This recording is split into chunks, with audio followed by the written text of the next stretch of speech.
What is up, you guys? This is Mini Superheroes Today. And here we're taking a look at the biggest LEGO set I've ever reviewed on this channel, and in fact, the third biggest LEGO set ever, the Taj Mahal. Now, this is LEGO set 10256, and something interesting about it is this is one of the first LEGO sets ever to be re-released without an update. So, to tell you what that means is, in August of 2008, the set you're looking at here was originally released as you see it, and it was available from August 2008 until May of 2011. Then it was retired for several years, and it came back in December of 2017. Now, I remember it was a big hoopla when this came back, because, again, there was a big demand for this set, because A, it was one of the biggest LEGO sets ever, and B, it was retired. When you put those two things together, this was a very desirable set, and to some extent still is. So this is the second version, although again, you wouldn't know it because both versions were absolutely identical. The only difference is this version, the 2017 version, had one extra piece, which was a brick separator, interestingly enough. So this set, as I said, is the third biggest LEGO set of all time. The number one biggest set of all time is the 2017 Ultimate Collector's Series Millennium Falcon with 7,541 pieces, and the second biggest set is the Hogwarts Castle with 6,020 pieces. This set here has 5,923 pieces, and again, one of those is the brick separator that was included. So this set is insane. I've seen some people say that this can take up to 20 hours to build, but mine, it took me about 7.5 hours to build, if I'm being completely honest. Now, we are going to zoom in and take a look at some of the details, but I'm going to put LEGO Batman right in front here just so you can see the massive size of this thing. It takes up my whole freaking kitchen table, for crying out loud. This thing is amazing. Now, it's obviously not really to minifigure scale, right? Because there's some steps right here. You can see that Batman's bigger than the stairwell that he'd supposed to walk up. So I think that you could maybe argue it's like microfig scale, but even then, I don't think it's quite to scale. So it is a very cool set. So let's zoom in and take a look at everything, and then I'll tell you all of my final thoughts on this set. All right, so here we've got the box. Now, this box is just massive. I mean, here's the instruction manual, as you can see. And I was kind of surprised that the instruction manual really doesn't say anything about the history of the Taj Mahal.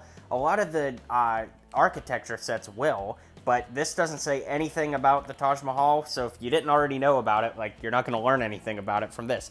I was a little disappointed with that, if I'm going to be honest, but you can see this box is just absolutely huge. It's very wide. It's just amazing.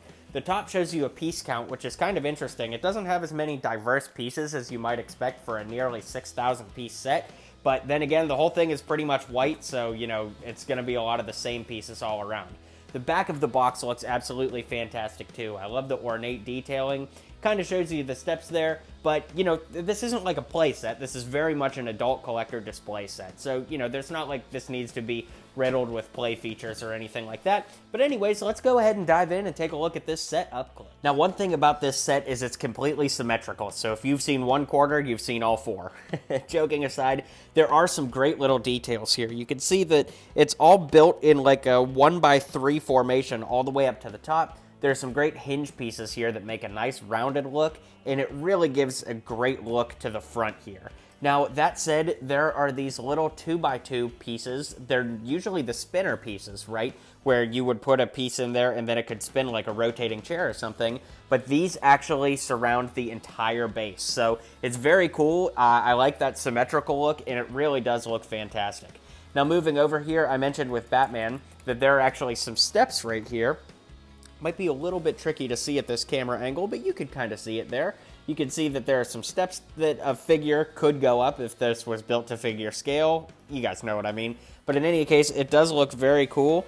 The entire inside of this thing is actually hollow. I was kind of surprised. There's some bracing underneath these walkway parts here, but by and large, it's very much hollow on the inside. And we'll take a look at that for sure too. But just kind of showing you this corner. All the corners are identical. Like I said, nothing really going in on the inside of those, so not much to see there, so let's go ahead and move our camera angle and take a look at some more features of this set. And then, of course, we've got to talk about this big bulb at the top. It's a really fantastic build. They did a great job of using square bricks to build something that looks round. I think they did a really wonderful job with that. It was a lot of fun to put together, but again, another one of those things where you just have to pay very close attention to what you're doing, and it does get repetitive and monotonous at some point. So just wanted to point that out too. All right, so here we've got the pillars, and the pillars really do look fantastic. I'm going from this angle so you can see the top of this one and the bottom of that one so that, you know, we could kind of get some perspective here. So you can see that there are some kind of like knot pieces, that's what I always called those, that kind of accent those nice little minarets there that look very cool. Of course, we've got lots of yellow poles. I was always kind of surprised they didn't go with gold, but the yellow is a nice look. I don't know, for some reason I think gold would have looked a little better.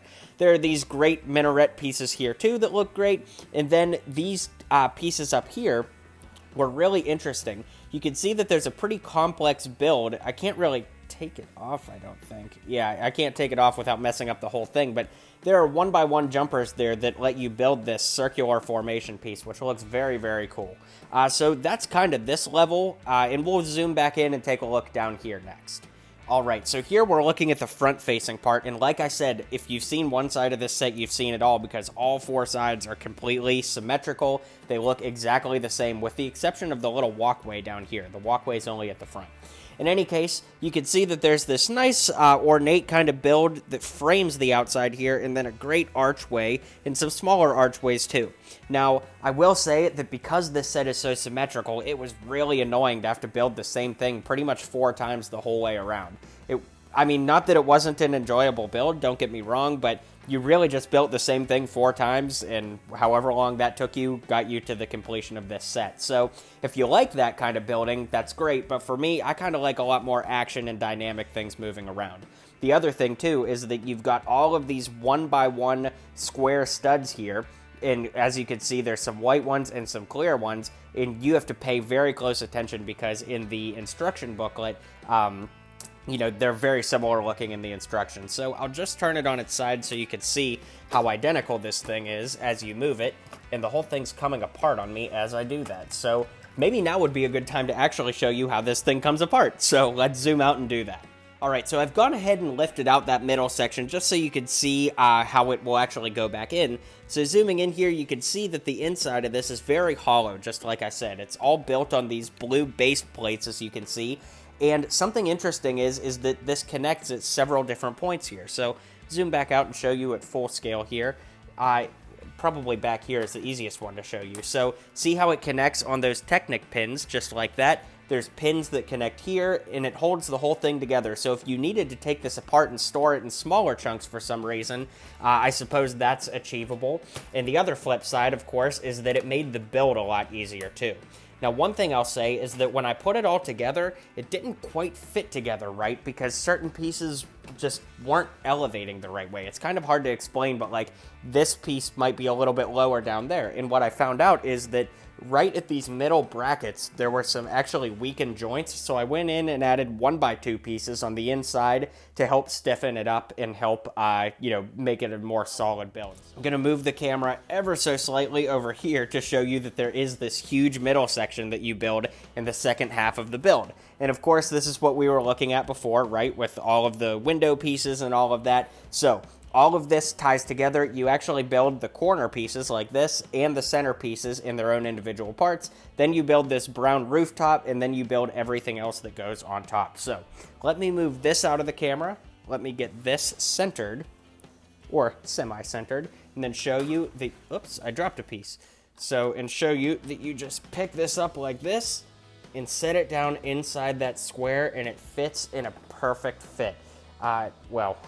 Funny, I should say it fits in a perfect fit, and then it doesn't, but the idea is that it fits in a perfect fit. See, there we go. It's all put together, and it's all in one piece now. So it is very interesting to put together, and let's go ahead and round out this review. What do you say?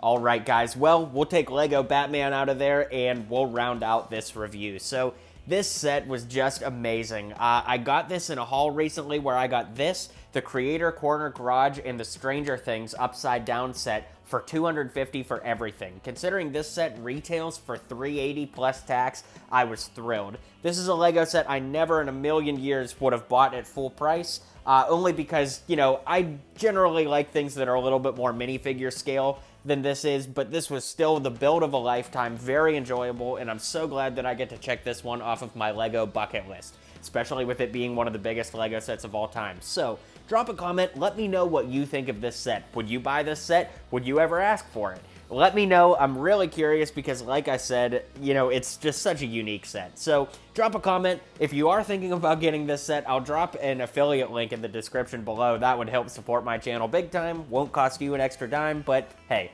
just throwing in a shameless self-plug. So, I'm gonna head out of here, guys. Thank you so much. I'll see you guys on the next video, and until next time, build on.